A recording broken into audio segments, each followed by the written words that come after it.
បាទអញ្ចឹងបងប្អូនឃើញរូបភាពនេះហើយគឺជារូបភាពដែលបញ្ជាក់អំពីទាហានថៃនិងទាហានខ្មែរដែលចង់មានន័យថាទាហានថៃតែងតែចង់បំពេញមកលើទឹកដីរបស់ខ្មែរយើងហើយរូបភាពមួយនេះគឺចង់បញ្ជាក់ថាទាហានខ្មែរយើងគឺអង្គអាចណាស់មិនខ្លាចអំពី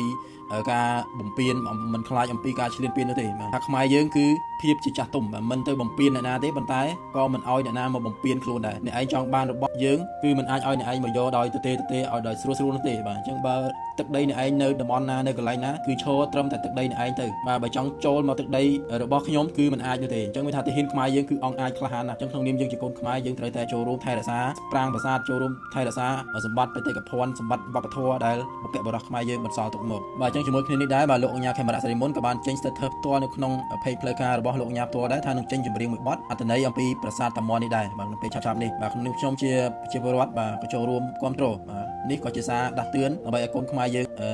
មានជាតិនិយមក្នុងខ្លួនចូលរួមថែរក្សាសម្បត្តិវប្បធម៌សម្បត្តិបេតិកភណ្ឌដែលបុព្វបុរសខ្មែរយើងបន្សល់ទុកមកព្រោះថាយើងដឹងហើយថាជនជាតិថៃឬក៏ជនជាតិសៀមនេះគឺតែងតែចង់បានរបស់ខ្មែរយើងតែងតែចង់បានប្រាង្គប្រាសាទតែងតែចង់បានសម្បត្តិវប្បធម៌របស់ខ្មែរយើងព្រោះថារបស់ខ្មែរយើងទឹកដីខ្មែរគឺជាទឹកដីដ៏វិសុទ្ធទឹកដីដ៏សុខសាន្តកន្លែងដែលជាទីមនោរម្យអញ្ចឹងជាតិសាសន៍ដទៃតែងតែចង់បានអញ្ចឹងក្នុងនាមយើងជាកូនខ្មែរត្រូវតែចូលរួមថែរក្សាការពារទាំងអស់គ្នា